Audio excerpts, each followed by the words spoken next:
परमेश्वर का धन्यवाद हो जो इस समय को परमेश्वर ने फिर से हमें दिया है।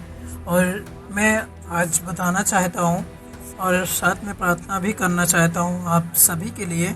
और उससे पहले मैं कुछ बताना चाहता हूँ, जो परमेश्वर जिसे हम जानते हैं वो हमसे कैसा प्रेम करता है।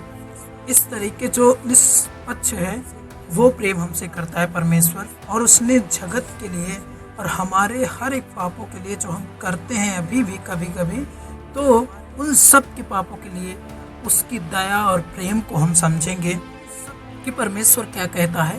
एक वचन हम पढ़ेंगे यूहन्ना 3:16, जो वचन आप भी जानते होंगे।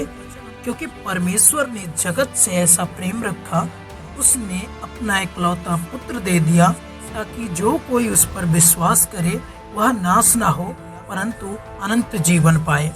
तो यहाँ पर परमेश्वर जगत से इतना प्रेम किया कि अपने इकलौते पुत्र यानी यीशु मसीह को दे दिया, ताकि जो कोई इस पर विश्वास करेगा वो कभी भी ना इस जीवन में और ना ही उस जीवन में नाश होगा। इस जीवन में जब उसका जीवन खत्म हो जाएगा तो इसके बाद भी वो अनंत जीवन के लिए जिएगा, यानी यीशु मसीह के साथ। तो परमेश्वर का जो अनुग्रह हमारे लिए, पहला वचन ये है उसकी दया और प्रेम में। और मैं दूसरा वचन पढ़ना चाहूँगा इफिसियों 2:8 और 9 वचन। क्योंकि विश्वास के द्वारा अनुग्रह ही से तुम्हारा उद्धार हुआ है, और यह तुम्हारी ओर से नहीं वरन परमेश्वर का दान है। और 9 वचन क्या कहता है, और न कर्मों के कारण ऐसा न हो कि कोई घमंड करे। यहाँ पर परमेश्वर क्या कहते हैं कि विश्वास के द्वारा अनुग्रह से तुम्हारा उद्धार हुआ है। ये परमेश्वर का अनुग्रह था। जो हम इतने बड़े पापी थे, परमेश्वर ने हमसे ये नहीं पूछा कि तुम्हारे क्या क्या पाप है और तुमने कैसे कैसे पाप किए। परमेश्वर पर जब हमने विश्वास किया सच्चे मन से, तो तभी यीशु मसीह ने हमारे पापों को क्षमा कर दिया और अपने सीने से उसने लगा लिया, दिल से हमें जोड़ लिया, परमेश्वर से हमारा टूटा रिश्ता फिर से बना दिया और हमारा उद्धार कर दिया। परमेश्वर का ये दान है जो कि कभी नहीं खो सकता है। चाहे फिर भी आपसे पाप हो जाए, लेकिन सच्चा मसीही वो है जो अगर उससे पाप हो जाए तो वो फिर से परमेश्वर की ओर फिर से मुड़कर परमेश्वर की ओर जाएगा और अपने पापों का पश्चाताप करके यीशु की ओर फिर से चलेगा। वो है सच्चा मसीही। ये हमारे कर्मों पर डिपेंड नहीं था कि हमने कितने अच्छे कर्म किए तो हमारा उद्धार हो गया। नहीं, ये परमेश्वर का अनुग्रह था। वरना हमारे अच्छे कर्मों से ज़्यादा हमारे बुरे कर्म हैं। इनकी गणना कोई भी नहीं कर सकता कि कितने अच्छे कर्म हैं और कितने बुरे कर्म हैं। क्योंकि अगर कर्मों से परमेश्वर उद्धार देता तो फिर हमने इतने बुरे काम किए थे जो हम नरक के भागी थे। तो ये परमेश्वर का अनुग्रह था जो हमें परमेश्वर ने बचा लिया। मैं एक वचन और पढ़ना चाहूँगा उसके प्रेम के लिए, उसके अनुग्रह में। 2 कुरिन्थियों 12:9 वचन। और उसने मुझसे कहा, मेरा अनुग्रह तेरे लिए बहुत है, क्योंकि मेरी सामर्थ्य निर्बलता में सिद्ध होती है। इसलिए मैं बड़े आनंद से अपनी निर्बलताओं पर घमंड करूंगा कि मसीह की सामर्थ्य मुझ पर छाए। जब आप निर्बल होते हैं तब परमेश्वर की जो सामर्थ्य है वो आप पर छाया करती है। परमेश्वर आपके साथ रहता है। जब भी आप पर दुख होता है, सताव होता है, आप निर्बल हो जाते हैं और अपने आप को समझ नहीं पाते कि मैं कैसे क्या करूं, लेकिन परमेश्वर आपके साथ रहता है। आपको डरने की कोई ज़रूरत नहीं। इसलिए आप हमेशा खुश रहिए कि जब आप निर्बल हैं तब परमेश्वर आपके साथ है। हमेशा आपके साथ परमेश्वर बना रहता है। और उसने वादा भी किया है इब्रानियों 13:5 में कि ना मैं तुझे कभी छोड़ूंगा और ना मैं तुझे कभी त्यागूंगा। इसलिए परमेश्वर जब तक हम इस जीवन में है तब तक वो हमारे साथ रहेगा और मरने के बाद भी वो हमारे साथ रहेगा। और मैं वचन पढ़ना चाहूँगा वचन 3:6 वचन। इसमें क्या कहता है, उसी को स्मरण करके सब काम करना, तब वह तेरे लिए सीधा मार्ग निकालेगा। हमेशा जब भी आप कोई काम करते हैं मेरे प्रिय भाई बहनों, हमेशा परमेश्वर को स्मरण रखें कि मैं जो काम करता हूँ अपने परमेश्वर के लिए करता हूँ और मैं किसी इंसान के लिए नहीं।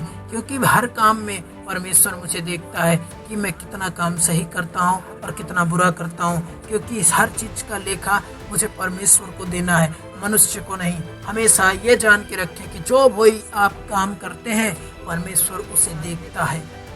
तो मैं आगे का वचन पढ़ूंगा। कुलुस्सियों 3:16 वचन में क्या लिखा हुआ है?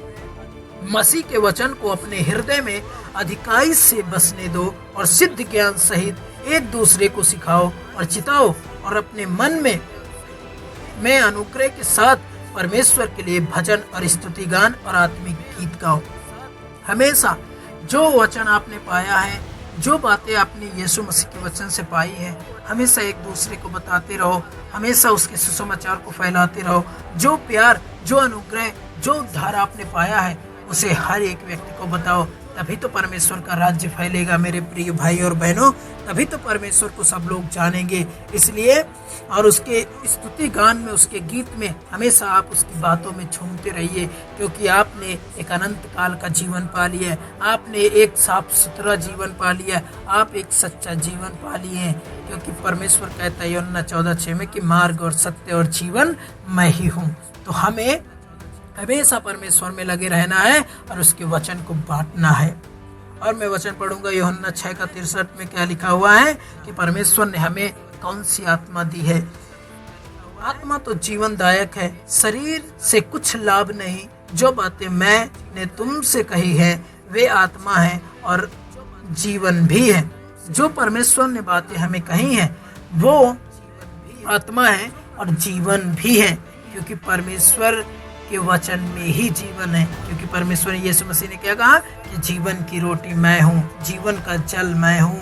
परमेश्वर ही है जो जीवन को हमें चलना सिखाता है, जीवन का सही मार्ग दिखाता है, वही है परमेश्वर। आत्मा तो जीवनदायक है। किसकी आत्मा? परमेश्वर प्रभु यीशु मसीह की आत्मा।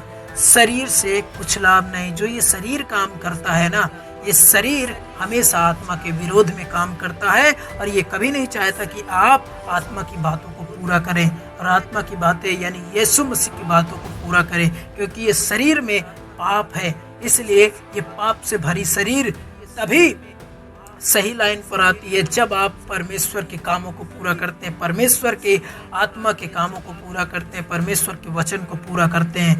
तब ये शरीर फिर निर्बल पड़ जाती है जब आप परमेश्वर में हमेशा लगे रहते हैं। मैं वचन पढ़ना चाहूँगा मत्ती 6:8। सो तुम उनकी नाई ना बनो, क्योंकि तुम्हारा पिता तुम्हारे मांगने से पहले ही जानता है कि तुम्हारी क्या क्या आवश्यकता है। कभी कभी हमारे मसीह भाई बहन बहुत चिंतित हो जाते हैं कि हमारे घर में ये नहीं है, हमारे घर में वो नहीं, हमें ये चाहिए वो चाहिए और कुछ भी नहीं है। लेकिन मैं आपको बता देना चाहता हूँ, मैंने एक वचन पढ़ा था, इब्रानियों 13:5 में लिखा है, परमेश्वर यीशु मसीह ने कहा कि मैं ना तुम्हें कभी छोड़ूंगा और ना मैं कभी तुम्हें त्यागूंगा। तो परमेश्वर इस बात को क्यों कह रहा है? क्योंकि वो सच्चा है और सच बातें बोलता है। और इसीलिए परमेश्वर कहता है क्योंकि तुम्हारा पिता तुम्हारे मांगने से पहले जानता है कि तुम्हें क्या क्या चाहिए। हमेशा यीशु मसीह जानता है कि मेरे बच्चों को क्या, क्योंकि इस पृथ्वी पर रह के यीशु मसीह ने मनुष्य रूप जब धारण किया था तो मनुष्य में क्या क्या ज़रूरतें हैं और क्या क्या उसे दुख उठाना पड़ता है, उसने सब कुछ सहा है मेरे प्रिय भाई बहनों। जब वो मनुष्य की, क्योंकि वो 100% मनुष्य भी था, इसलिए उसने सब दुख जानता है कि मनुष्य को कैसे कैसे दुख होते हैं। इसलिए मेरे प्रिय भाई बहनों, वो सब कुछ जानता है कि आपको क्या ज़रूरत है, इसलिए वो समय पर आपको हमेशा देगा। मैं ऐसा नहीं कह रहा हूँ कि आप अपनी ज़रूरतों के लिए प्रार्थना नहीं कर सकते हैं, आप प्रार्थना कर सकते हैं, लेकिन यीशु मसीह चिंता करने की कोई ज़रूरत नहीं, क्योंकि यीशु मसीह जब तक आपके साथ है आपको किसी चीज़ के लिए डरने की ज़रूरत नहीं है।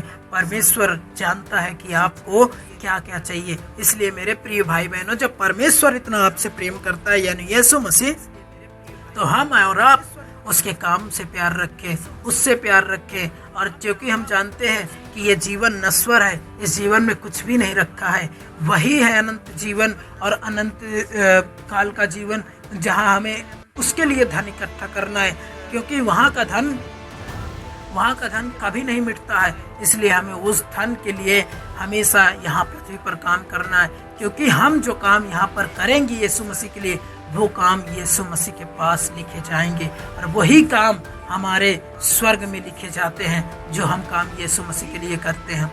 इसलिए मेरे प्रिय भाई बहनों, हमेशा हमें यीशु के लिए काम करना है, यीशु के वचन को बढ़ाना है और यीशु के कामों को याद रखना है कि हम इस पृथ्वी पर क्यों हैं, क्योंकि हमने सच्चाई का जीवन पा लिया है। प्रभु यीशु मसीह आप सभी को इन वचनों से आशीष दे। आइए हम छोटी सी प्रार्थना करते हैं।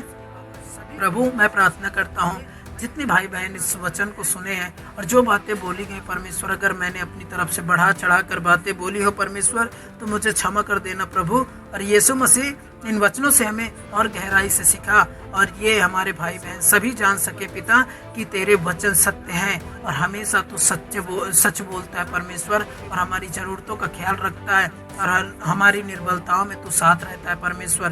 प्रभु, हम आपका धन्यवाद करते हैं। हमारे सभी मसीह भाई बहनों के आत्मिक जीवन को परमेश्वर बढ़ा और हमें बुद्धि दे, समझ दे, ताकि हम तेरे जीवन में बढ़ सके।